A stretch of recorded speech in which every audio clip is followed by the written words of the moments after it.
ada beberapa terkait perizinan untuk pergi ibadah. Saya tidak menghalangi untuk pergi ibadah ya, Dek, tapi permasalahannya adalah ada resiko kalian harus mengulang PKPA jika kalian tidak hadir di awal.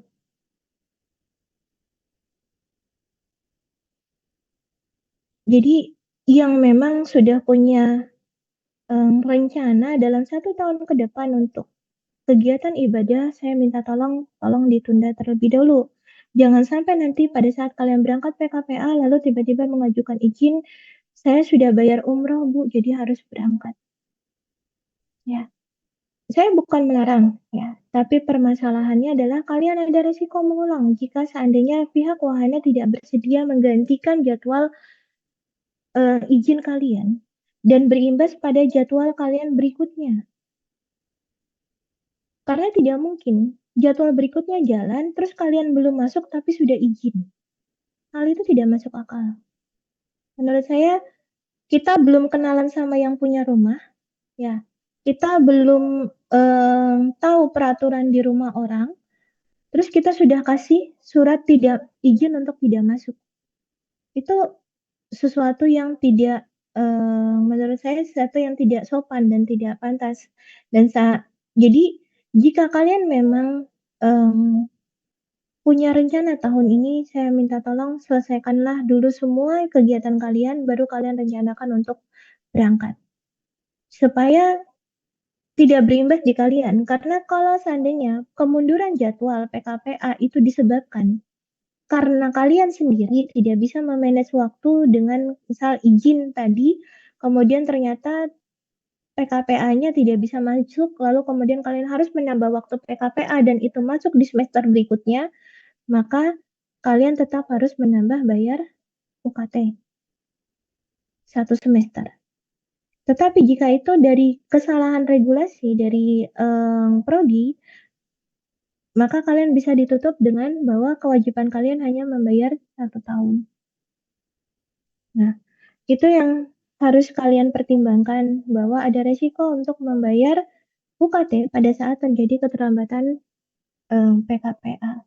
Kemudian kejadian lagi dikarenakan hal yang seperti itu, yang perizinan yang, tidak diganti, atau tidak diakui oleh pihak wahana, maka itu kejadiannya kemarin adalah sampai dengan melibatkan orang tua.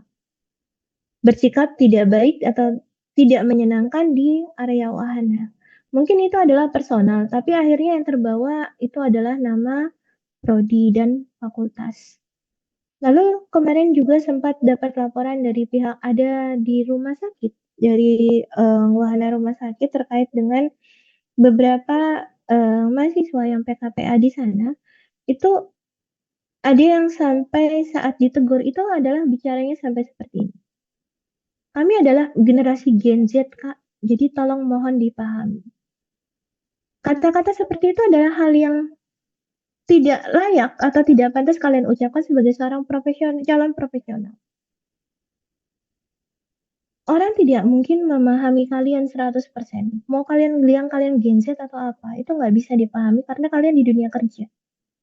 Kalau di rumah kalian mungkin bisa, tapi di dunia kerja tidak bisa. Harusnya, karena kalian ada di generasi Gen Z di mana kalian waktu itu mungkin menjalani SMA-nya online, perkuliahannya online, maka kalian harus menembus kekurangan kalian itu dengan belajar lebih tekun, lebih giat lagi. Bukan malah main-main. Ya, jadi hal-hal yang seperti itu mungkin sepele, tapi itu akhirnya berimbasnya nanti jelek di adik-adik kalian berikutnya. Nah, kemudian tidak pamit pada saat akan melaksanakan PKPA dengan dosen pembimbing, PKPA. Jadi nanti kalian punya pembimbing akademik, lalu kalian juga punya pembimbing PKPA, ya. Jadi bisa jadi sama, bisa jadi beda. Sehingga nanti pada saat kalian berangkat PKPA, tolong dipamitin semua. Jika PKPA-nya apalagi sampai keluar dari Samarinda.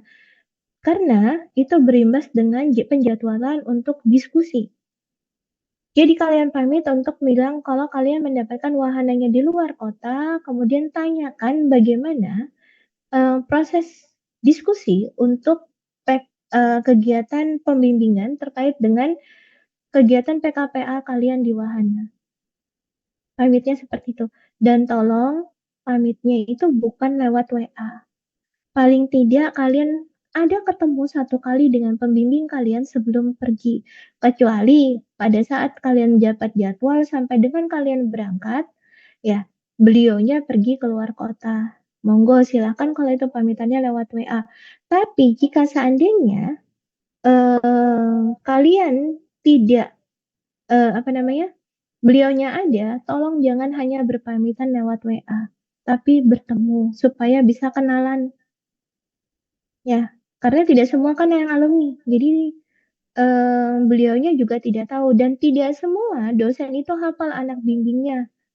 Jadi biar beliaunya tidak bingung. Nanti kalian dikira bimbingan S1.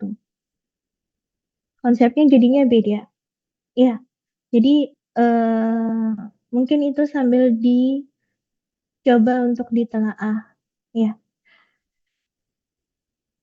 Nah, kemudian untuk pembimbingan PKPA terkait dengan pelaksanaan PKPA ataupun juga dengan akademik itu ada minimal bimbingan. Kalian biasanya bimbingan dulu sama preceptor sampai selesai, terus habis itu ke dosen PKPA minta tanda tangan. Tidak selama kalian di wahana PKPA itu tidak pernah diskusi, tidak pernah laporan, sehingga akhirnya dosennya tahu-tahu ini mahasiswa bimbingan yang mana. Dan imbasnya akhirnya pada saat kalian mendapatkan wahana rumah sakit. Wahana rumah sakit, hampir sebagian besar yang presentasi itu tidak pernah mendiskusikan kasus yang didapat itu dengan dosen pembimbing PKPA. Sehingga akhirnya tidak ada koordinasi atau tidak ada persamaan persepsi dengan pihak preseptor dari rumah sakit. Jadinya seolah-olah dosen yang dari kampus ini tidak mengawal apa yang kalian kerjakan. Jadi tidak bisa, berarti ini dosennya juga tidak bisa. Dosennya juga tidak paham.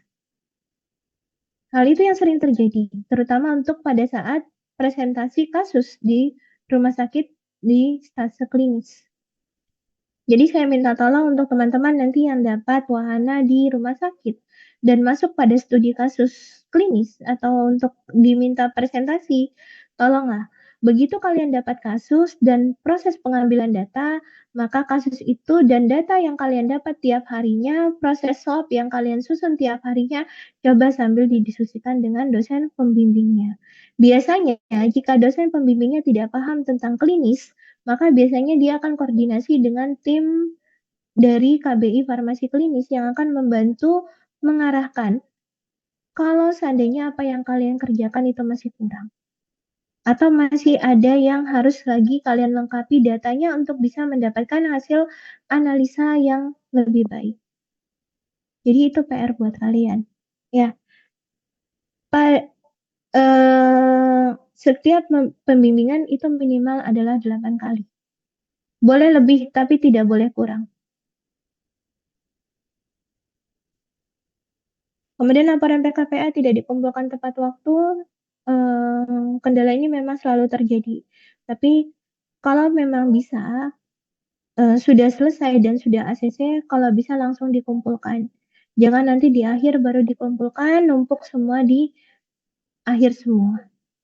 Jadi kalau bisa memang misalnya wahananya di Samarinda saja semua, pada saat selesai PKPA silakan langsung diserahkan. Tetapi untuk yang dapat PKPA di Jawa, itu silakan menunggu pada saat kalian balik ke Samarinda untuk mengumpulkannya. Kemudian untuk etika berpakaian, untuk mahasiswa profesi apoteker, itu sekarang untuk laki-laki wajib menggunakan kemeja berkerah. Saya tidak menentukan warna, kalian bebas menggunakan warna apa saja. Tapi usahakan kemeja berkerah dan itu rapi. Kemudian celana wajib berwarna hitam dan kain tidak boleh dan tidak sobek. Jadi tidak boleh menggunakan jeans. Untuk yang perempuan itu wajib menggunakan rok berwarna hitam, bahan kain, kemudian ukuran minimal 20 sentimeter di bawah lutut. Kemudian jangan menerawang. Lalu untuk yang perempuan yang menggunakan rok, tolong menggunakan dalaman legging sesuai dengan panjang rok kalian, ya. Saya minta tolong itu karena terkadang kalian, yang cewek-cewek ini lupa posisi duduknya bagaimana, jadi tidak nyaman untuk dilihat. Dan yang perempuan itu sebenarnya juga tolong yang berjilbab, kalau memang menggunakan hem, tolong menggunakan, hem yang berkerah dan jangan menggunakan baju kaos ataupun, bahan rajut. Jadi kalau, apa namanya, kalau bisa menggunakan kemeja juga, ya, kalau bisa untuk, berkerah. Sementara kalau yang berjilbab menggunakan gamis panjang, silakan menggunakan gamis, tapi tolong, bahannya jangan yang kaos ataupun rajut. Karena bahan kaos atau rajut itu terlihat, eee, terlalu kasual atau terlalu santai. Sementara kalian di sini posisinya adalah, calon profesional, di mana cara dan penampilan berpakaian itu menjadikan, satu poin utama dulu untuk melihat atau menilai, bagaimana perilaku kalian. Kemudian yang laki-laki tidak berambut gondrong, kemudian yang bagi perempuan, tolong rambutnya ditata rapi dan tidak berantakan. Kemudian jika menggunakan make up tolong jangan berlebihan, tidak menggunakan kutek maupun nail art terutama pada saat kalian berada di wahana PKPA, rumah sakit, dan apotik. Lalu menggunakan sepatu tertutup. Terserah mau kets, pantopel, dan lain sebagainya itu bebas tetapi, tidak boleh menggunakan sepatu sandal. Dan dikarenakan nanti terutama pada saat PKPA kalian berpindah tempat, silakan menggunakan jika kalian, nyaman menggunakan kets atau apa terserah, tapi usahakan warnanya juga jangan yang aneh-aneh, usahakan cari warna netral, hitam, biru napi, ataupun, krem itu udah warna yang netral yang paling sering digunakan. Oke, itu saja pengantar dari saya. Selamat belajar, sukses dan sehat selalu. Jika ada pertanyaan saya persilakan.